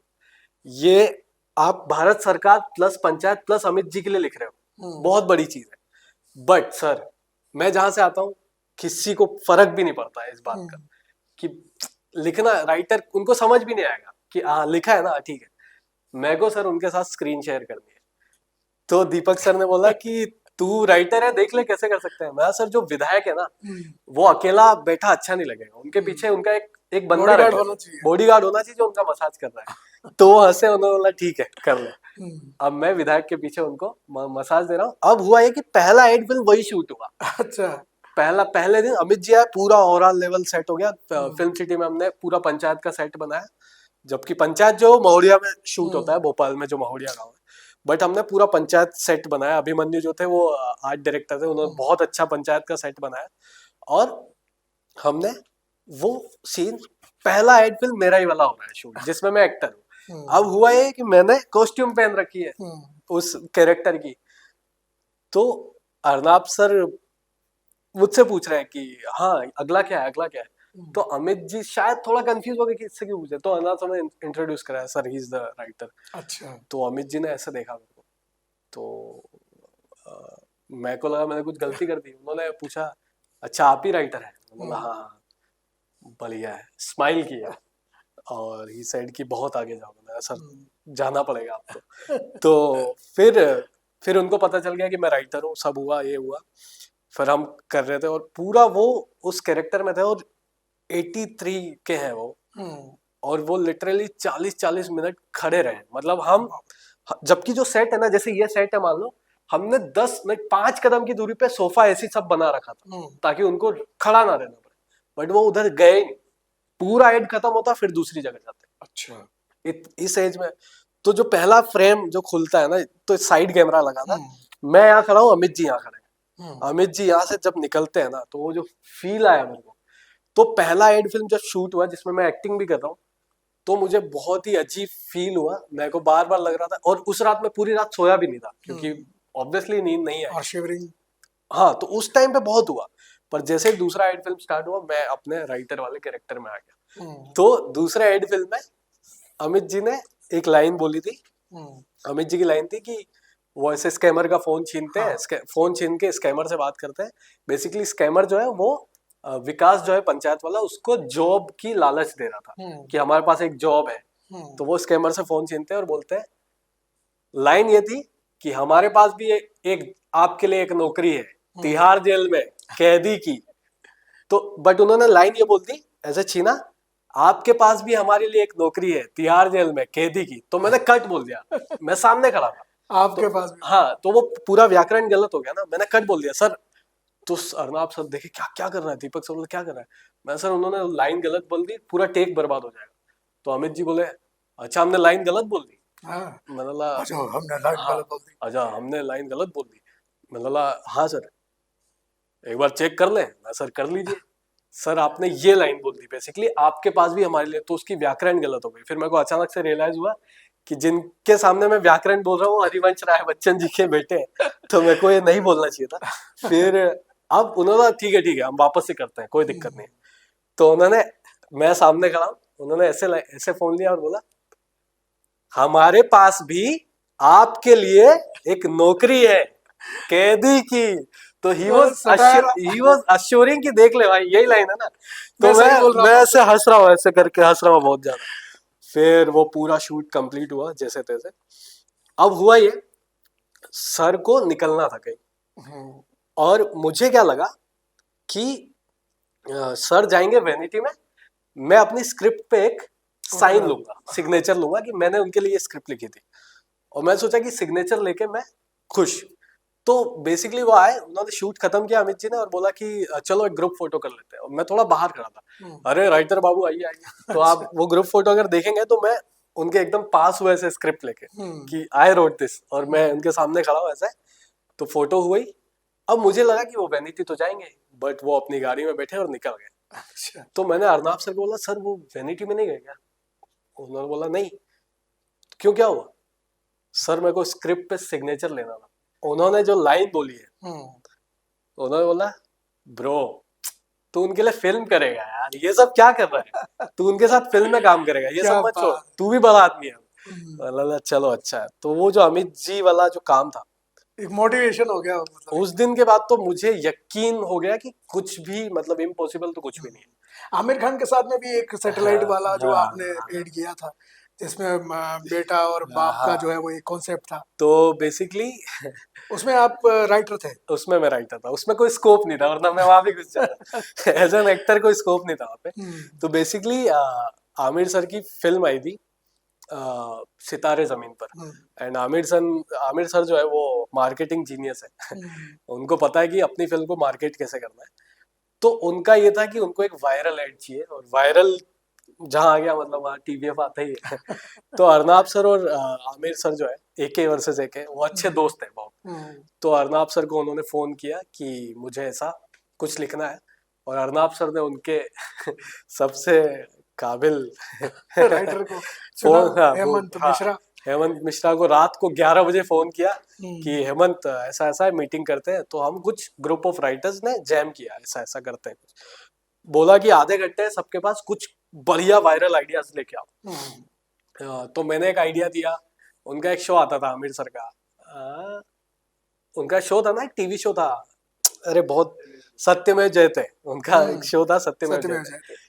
तो उसका मैंने स्पूफ सोचा, हम्म, सिनेमेव जयते। हम्म, तो बेसिकली मैंने सोचा था कि आमिर सर इंटरव्यू करेंगे एक पायरेटेड, जो आदमी पायरेसी करता है उसका, हम्म, कि तुम पायरेसी क्यों करते हो। तो एक सटायरिकल फनी कुछ लिखा था, और ऐसे ऐसे सबने दो चार आइडियाज दिए थे। तो हम अगले दिन, अब ये भी सेम हुआ। हम्म, अगले दिन अर्नाब सर बोले चलो चलना है। मैं सर नरेशन कहाँ में। चलना है? अरे आमिर सर के वहां चलना है। मैंने सर मैं क्यों आऊंगा? तो बोले कौन करेगा नरेट, तू ही करेगा हम्म, ना। हम गए फटाफट कार में, हम सब प्रिपेयर कर रहे हैं, ऐसे ऐसे करना है जैसे एग्जाम से पहले प्रिपेयर करते हैं।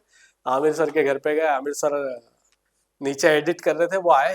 हाँ एक मिनट ना, मुझे वो एडिटिंग से निकलने दे यार। हम्म, हम्म, हाँ। तो मेरा जो इंट्रो, अब यहाँ मैं बैठा हूँ, यहाँ अर्नाब सर बैठे, यहाँ आमिर सर बैठे। तो मेरा अर्नाब सर ने इंट्रो करवाया। Sir the he is our celebrity writer, he अच्छा। Wrote for Amit ji and now he is writing for you, so hmm, be grateful. उनको मतलब वो कर रहे थे। तो मैं हंसने लगा, हाय हेमंत, उन्होंने हाय वाई किया। फिर हमने उनको फट से नरेट किया। तो हमने तीन चार कॉन्सेप्ट दिए थे। तो जो डीवीडी सर थे, आनंदेश्वर द्विवेदी जो है, हम्म, वो भी बहुत मतलब बढ़िया राइटर है, एक्टर है, टीवीएफ में आपने आपने देखा होगा उनको। हम्म, तो ये उनका आइडिया था बेसिकली। तो उनकी जो फिल्म है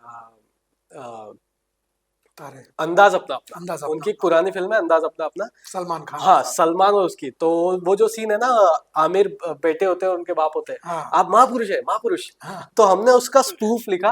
हम्म, तो डीवीडी सर को वक्त नहीं था, तो हमने उसको फटाफट लिखा। और उसके बाद वो लिखा, और जुनेद जो हम्म, उनके बेटे हैं आमिर सर हाँ, के, उसने आमिर सर का कैरेक्टर प्ले किया, और आमिर सर ने उनके बाप का कैरेक्टर प्ले किया, जो हम्म, अंदाज अपना अपना। तो वो सर जब एड आया, और हाँ, ये एड हमने शूट किया 4 दिन बाद ये हम्म, नरेशन के। तो आमिर सर ने हमको 4 दिन घर पे बुलाया अपने, अच्छा। कि तुम घर पे रहो, जैमिंग करो, खाना वाना यही खाओ, सब करो, लेकिन ये एड बहुत अच्छा बनना चाहिए। हम्म, तो मेरे को वो, मेरे लिए वो हो गया कि यार ये बंदा मतलब एक एड के लिए भी इतना ज्यादा डेडिकेशन जो है उनका। डेडिकेटेड है, मतलब। तो 4 और दिन फिर आप आमिर खान के घर पे ही 4 दिन आप उनके घर पे रहे, उनके घर पे ही खाना, अब उनके घर पे खाना कौन मिस करेगा। रहे। तो सब कर रहे हैं, सब चल रहा है, और उन्होंने जो 4 दिन में हमसे जितनी बातें की हैं फिल्म्स के बारे में, हम्म। हमको उन्होंने लगान की बैक स्टोरीज बताई, अंदाज अपना अपना की बैक स्टोरीज बताई, गजनी की बैक स्टोरीज बताई। तो उन्होंने जितनी चीजें बताई हम्म। और फिल्मों के बारे में जो वो सोचते हैं, वो मुझे लगा कि भाई मतलब इस एज में भी वो फिल्म मेकिंग को लेके इतना ज्यादा हुआ है। फिर फाइनली हमने एड शूट किया, उसके लिए भी उन्होंने बहुत ज्यादा मतलब परफेक्शन चाहिए था। वो जो हम्म। मिस्टर परफेक्शन का टैग है वो लिटरली सही है, क्योंकि उनको हर चीज परफेक्ट चाहिए। वो किया उन्होंने। और जब सर ये एड आया तो हम्म। ये तो फट गया, मतलब इंटरनेट पे इतने मीम्स बने। और फिर एक टॉक शो में आमिर और सलमान खान गए थे। हम्म। अमेजन प्राइम पे एक टॉक शो आता है टू मच करके। हम्म। तो उस पे सलमान खान ने हम्म। ऐसे ही, मैं वो शो लिटरली ऐसे ही देख रहा था कि चलो देखता हूँ, फर्स्ट एपिसोड ही था उसका। तो आमिर सलमान खान ने बोला, अरे यार तूने वो जुनैद के साथ ऐड किया था यार, इट वाज आउटस्टैंडिंग। तो हम्म। मेरे लिए वो हो गया कि भाईजान ने भी तारीफ कर दी। तो हम्म। वो ऐड बहुत ज्यादा अच्छे से फटा। हम्म। तो वही है, उनके साथ भी काम करने का मुझे मौका मिल गया। जब ये इस तरह से ये जो काम की बात आती है, लिखने की बात आती है, तो ये आइडियाज कैसे क्लिक करते हैं? मतलब ये आइडियाज कहाँ से आते हैं? ये यूनिकनेस कहाँ से आती है? इसके लिए आप स्टडी करते हैं या रिसर्च करते हैं, या कैसे प्रिपेयर होते हैं? मतलब कि जब कोई सब्जेक्ट मिला आपको हम्म। कि भाई इस सब्जेक्ट पे आपको लिखना है, तो ये चीज कैसे क्लिक करती है कि मुझे इस तरीके से लिखना है इसको? सर मेरे को लगता है कि जो राइटिंग है ना, वो इट्स ऑल अबाउट ऑब्जर्वेशन। आप चीजों को किस तरीके से देखते हो। हम्म। अगर आप अब मुझसे आप पूछोगे, तो अब तो मैं एक्सपीरियंस हो चुका हूँ, काफी हम्म। चीजें लिख चुके हैं। जैसे टीवीएफ की वन ऑफ द बेस्ट चीज है कि हमको ना स्केच वीडियोस से हमारी स्टार्ट होती है। हम्म। जैसे रबीश की रिपोर्ट आपने देखी हम्म। होगी, ये सब हमारी स्केच वीडियोस आती है। तो ये हमारा प्रैक्टिस ग्राउंड है, ये हमारा हम्म। मैदान है जहाँ पे हम प्रैक्टिस करते हैं फिल्म मेकिंग की। तो राइटिंग की प्रैक्टिस हमारी हो जाती है स्केच वीडियोस से। हम्म। स्केच वीडियोस से हम राइटिंग की प्रैक्टिस कर लेते हैं। उसके बाद जब हम शोज वगैरह लिखने जाते हैं तो हमारे लिए सब कुछ इजी हो जाता है, क्योंकि हम ऑलरेडी रणजी खेल के आ चुके हम्म। हैं। बात रही कि सोचते कैसे हैं, वो सर मुझे लगता है वो इंसान पर डिपेंड करता है कि वो किस चीज को किस तरीके से देख रहा है। हम्म। जैसे हम लोग कई बार टीएसपी रूम में, जो द स्क्रीन पत्ती का रूम है, हम एक्सरसाइज भी करते हैं कि एक टॉपिक रख दिया कि मान लो आज का टॉपिक है दो लाइट्स। हम्म। तो 5 मिनट एक्सरसाइज करते हैं, इस 2 लाइट पे कुछ लिखना है। हम्म। तो जब आप किसी पर्टिकुलर चीज पे फोकस्ड होके एक्सरसाइज मतलब ब्रेनस्टॉर्मिंग करते हो, हम्म। तो वो चीजें सर बनने लगती है। और सबसे इम्पोर्टेंट जो है राइटिंग में, वो ब्रेनस्टॉर्म करना बहुत जरूरी है। किसी एक हम्म। पर्टिकुलर चीज पे जैमिंग करो, बातें करो, जितनी बातें कर सकते हो, क्योंकि कहानी बातें करने करते सही निकलती है। या तो खुद से करो, या फिर दिमाग में करो, या फिर किसी जैसे मतलब नजरिए का है ये पूरा, नजरिए कि का आप है, किस नजरिए तरह का से सोचते है, हैं नजरिए का सामने है। वाली चीजों और को। आप हो सके तो आप, अगर आप राइटिंग में जाना चाहते हैं, हम्म। तो पढ़ना बहुत जरूरी है। आपको किताबें पढ़नी पड़ेगी। मैं तो मतलब इंग्लिश किताबों से ज्यादा मैंने हिंदी किताबें पढ़ी है, क्योंकि अपन हिंदी लिटरेचर से है। तो मैंने परसाई जी को बहुत पढ़ा है। हम्म। मतलब ड्रामा भी पढ़ा है, गुनाहों का देवता वगैरह, बहुत मतलब किताबें पढ़ना जरूरी जैसे हम शो की बात करें तो जैसे पिक्चर जो है। हाँ। शो है, हम्म। मतलब जो एंटरप्रेन्योर हैं हाँ। या हाँ। जो नए आइडियाज लेकर के आते हैं, या ये इसको लेकर के एक मतलब अपने तरह का एक अलग ही वो शो था, हम्म। जिसमें उनको पिच करनी है अपनी जो बातें हैं वो सारी हम्म। चीजें, और फिर उसके ऊपर उनको जो है वो हाँ। इन्वेस्ट लेना है, हाँ, ड्रामा तो पर्सन। ड्रामा लेना है। अब जैसे ये इस तरह का जो है ना, अब जैसे मेक इन इंडिया चल रहा है, या दूसरी चीजें चल रही हैं, अभी बहुत सारे जो है वो ऐसे लोग हैं जो अपना खुद का व्यवसाय शुरू करना चाहते हैं, तो इसका नया सीजन कब आ रहा है ये बताइए आप। पिक्चर्स का हाँ। पिक्चर्स का सीजन 2 8 साल बाद आया था। हम्म। अब पिक्चर्स का सीजन 3 तो अर्नाब सर ही बता पाएंगे। हम खुद, ये जो आपने जो सवाल पूछा, हम खुद उनसे पूछते रहते हैं कि हाँ, सर पिक्चर्स का सीजन क्योंकि थ्री इस समय आवश्यकता है हाँ। आज के युवाओं को वो हाँ। समझाने की, सिखाने की आवश्यकता है कि भाई आप अगर आप हाँ। अपना कुछ करना चाहते हैं तो कैसे करें, क्या हो हाँ। सकता है उसमें। जैसे शार्क टैंक इतना हाँ। पीक कर रहा है, अभी अभी सही टाइम है। क्योंकि जब पिक्चर्स तो सर जब आया था, तो मतलब एकदम क्रांति ही आ गई थी लोगों हम्म। के। मतलब लोग जॉब छोड़ दिए थे अपने। ये हम्म। मैंने ये भी आर्टिकल्स पढ़े थे कि पिक्चर्स का आफ्टर इफेक्ट बहुत हुए थे।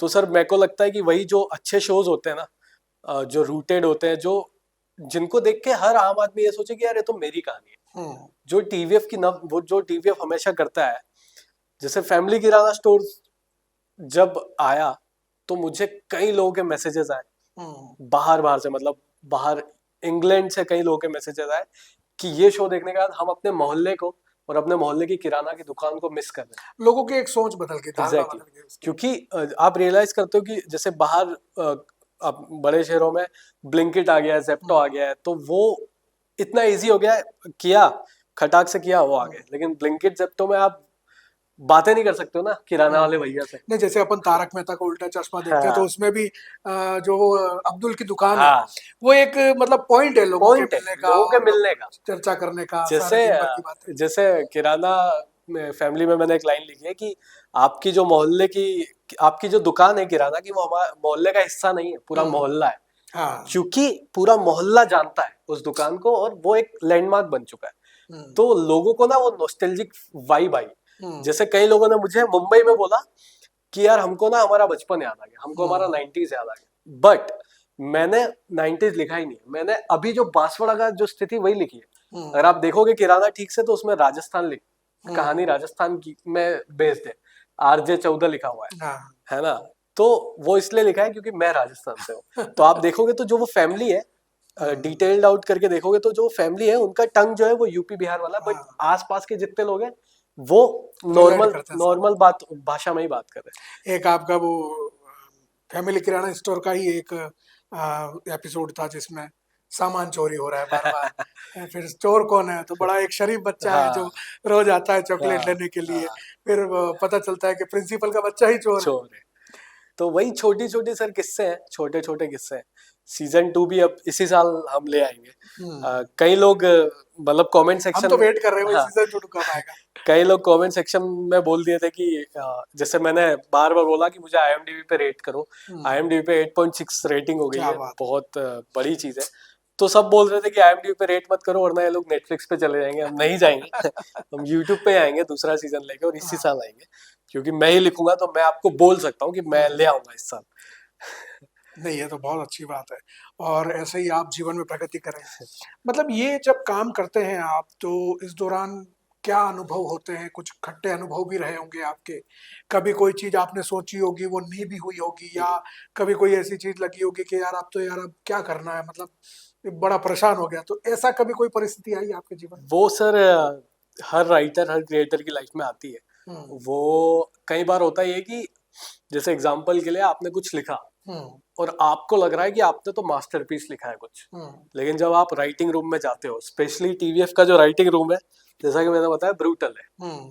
और अब जब आप सुनाते हो स्क्रिप्ट, आपको अब स्क्रिप्ट सुना नरेशन के बाद लगता है कि अब तो वाहवाही हो जाएगी, बट उसका एकदम अपोजिट होता है कि भाई ये क्या लिख के ले आया। कई बार फेक भी दी होगी। हाँ, मतलब क्या लिख के आया भाई, ये क्या सुना दिया तूने, अच्छा खासा मूड खराब कर दिया। तो आपको थोड़ा फील होता है कि यार ये क्या हो गया यार, मैंने कुछ गलत कर दिया क्या। और जब सभी लोग बोल रहे हैं तो लिटरली खराब लिखा है। तो राइटिंग में अगर आप एज अ राइटर काम करना चाहते हो तो ये सब चीजों को इमोशनली मत लो, इसको लर्निंग की तरह लो कि सीखो, आगे बढ़ो कि हाँ ये सही बोल रहे हैं। आपको अपने अंदर भी फॉल्ट देखना पड़ेगा कि हाँ शायद मेरे में फॉल्ट हो सकता है, लेकिन जब आप फिर दूसरा ड्राफ्ट लिखते हो तो बहुत मजा आता है। यही सीखते हैं सर मेरे को लगता है कि TVF के जितने भी राइटर्स हैं, TVF में जो भी राइटर्स हैं, वो बॉलीवुड के बेस्ट राइटर मेरे को लगते हैं, क्योंकि उनकी एक्सरसाइज सर बिल्कुल अलग है। बॉलीवुड में शायद वैसी एक्सरसाइज नहीं होती है। बॉलीवुड इज मतलब करते होंगे वो भी, लेकिन TVF सर रूटेड चीजों पे ज्यादा ध्यान देता है, उसकी वजह से वो ज्यादा रियल हो पा रहे हैं, ज्यादा लोगों से कनेक्ट कर पा रहे हैं। जैसे कि आपने ही जब बोला कि मैंने फैमिली किराना देखा तो लगा कि यार ये तो अपनी कहानी है, छोटे मोटे किस्से हैं, तो वो सर वही है। और हाँ, एक और चीज जो शिवांकित भाई जो है, जो राजा रवीश कुमार बनते हैं, वो बोलते हैं कि पहले वो लिखो जो तुमने लाइफ जी, उसके बाद फिक्शन जाओ। क्योंकि ऐसा एक किस्सा है ना, मेरे परिवार में हुआ था। हम जब छोटे थे और मकर संक्रांति का समय था, पतंगे लाते थे और वो सारी चीजें, तो कई बार क्या होता था ना, पैसे नहीं मिलते थे कि भाई अभी तो बहुत, क्योंकि पहले 2-2 महीने पहले पतंगे उड़ना शुरू हो जाती थी। तो मेरे घर के पूजा घर में जो है वो भगवान सारे रहते हैं वहां हाँ पे। हाँ तो वहाँ गायत्री माता का एक सिक्का जो हाँ है ना वो हाँ। रहता है, वो सिक्के की तरह ही होता है। तो मेरा छोटा भाई उसको पैसा है समझ करके ले गया किराना की दुकान पे और उसको दे चला करके दिया। पतंग और वो धागा वगैरह ले आया। अरे बाप अब रे, किराने वाले ने भी जो है ना वो उसको ये नहीं टोका कि भाई कि तू ये ये गलत ले आया, गलत ले आया, उसने सोचा कि चांदी का सिक्का है, चांदी का सिक्का रख रख लो लेता। 4 पतंगे और धागा दे दो। अब अच्छा वो आ गया घर पे, पतंगे हो गई, सारा हो गया। फिर दूसरे दिन जब मम्मी पूजा करने पहुंची, अरे ये कहाँ गया, ये कहाँ गया, सब ढूंढा घर में कहीं नहीं मिला, पूछा बड़ी, तब उसने बताया कि मैं तो पतंग ले आया। अब वो जब पतंग ले आया, हम गए किराना की दुकान पे पापा और वो गए, तो काफी देर तक तो उसने मतलब कि सुना ही नहीं उसको, सुना ही नहीं मतलब होगा, माना ही माना ही नहीं, नहीं होगा। माना ही नहीं। फिर बाद में जब उसको बुलाया कि नहीं मैंने यही दिया था, नहीं, अ, फिर वो माना और फिर वो निकाल के दिया। तो मतलब ऐसे ऐसे किस्से वही जो सर। अपने जीवन में भी होते हैं, वो सारी चीजें हैं। आ, वही है सर, जब आप किसी भी कहानी में रूटेड रहते हो, और जैसे मुझे बहुत पर्सनली पसंद है छोटे मुद्दों को बड़ा करना। जैसे हम्म। आप थर्ड एपिसोड देखोगे तो पूरा प्याज पे, हाँ। कि प्याज के चक्कर में पूरा घर परेशान। तो सब जब सर छोटे जो सर आम आदमी है उनकी लाइफ में छोटी प्रॉब्लम्स ही होती है, हम्म। वो छोटी प्रॉब्लम्स को इतना बड़ा बना देते हैं कि आपको टेंशन होने लगती है। हम्म। तो वो छोटी मुद्दों पे जब आप बड़ी कहानियां बनाओगे तो वो हमेशा वर्क करेगी। पंचायत भी इसलिए वर्क करता है, इसलिए गुल्लक भी इसलिए वर्क करता है, और फैमिली किराना भी इसलिए वर्क करता है। तो जो आपका ब्रेड बटर और ब्रेड जैम और हम्म। मैगी वाला जो शुरुआती दौर था, हाँ। वहां से अब जब सक्सेस आपको मिली है, तो अब कैसा फील होता है और कितना मतलब अब अब सही वही कैसे सरवाइव कर रहे हैं आप? सर, अब बेहतर है सब। आप मेरा पेट देख के समझ गए होंगे। पहले मैं बहुत पतला था। अभी मेरे एक दोस्त ने पोस्ट डाली थी कि 2023 में हम कैसे थे, और हाँ, 2000 तो मकान मकान ले लिया वहां पे? नहीं नहीं, वहां पे सर अभी मुंबई में मकान लेना थोड़ा मुश्किल हम्म। है, बट रेंट पे अच्छी जगह पे लिया है जहां हम्म। हम रहते हैं। जहाँ जिस घर में हम रहते हैं वही 2 करोड़ का है, तो तो खरीदना मुश्किल। परिवार ने भी आकर के देखा होगा वहां पे, हाँ मम्मी हाँ, पापा वगैरह आए सब होंगे? बढ़िया सर। अभी हम एक अच्छी जगह शिफ्ट हो चुके हैं। मैं और राहुल है। हम्म। राहुल इज अ सिनेमेटोग्राफर, वो हम्म। भी टीवीएफ में ही है। उसी ने किराना शूट तो किया मम्मी है। पापा को पहली बार कब ले गए आप?